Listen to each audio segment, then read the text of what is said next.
Bonjour à tous, je vous parle aujourd'hui d'un immense artiste qui s'appelle Gerhard Richter.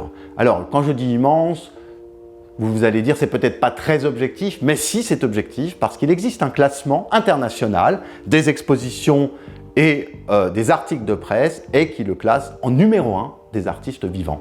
Un artiste qui a 80 ans révolus et qui continue, comme tous les grands artistes, à innover et à trouver de nouvelles manières d'explorer au fond son univers artistique.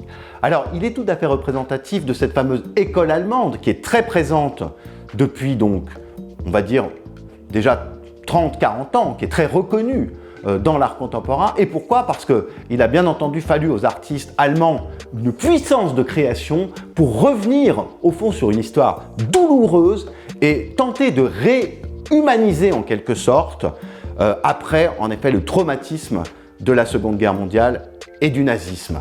Et Gerhard Richter, c'est quelqu'un qui va justement avoir un travail précisément de réécriture et il va réétudier en quelque sorte toute sa propre histoire personnelle, puisque son propre père était lui-même engagé dans l'armée allemande. Il a également une tante qui a été internée comme en effet folle et qui en est décédée. Et il va en même temps faire toute une histoire de la peinture. Il va mêler en fait les deux.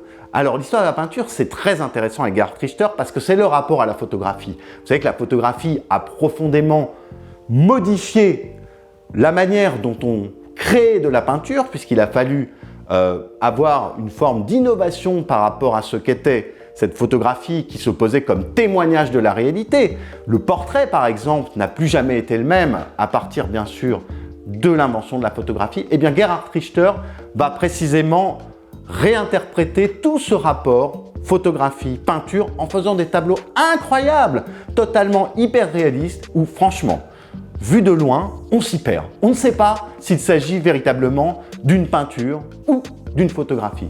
Et puis bien sûr, il est allé beaucoup plus loin que cela. Il a fait les fameux abstract builds, des tableaux abstraits qui sont quand même en effet des tentatives extraordinaires pour faire non pas de la peinture seulement figurative, mais aussi extrêmement innovante du point de vue de la recherche des couleurs, des rapports de couleurs, etc.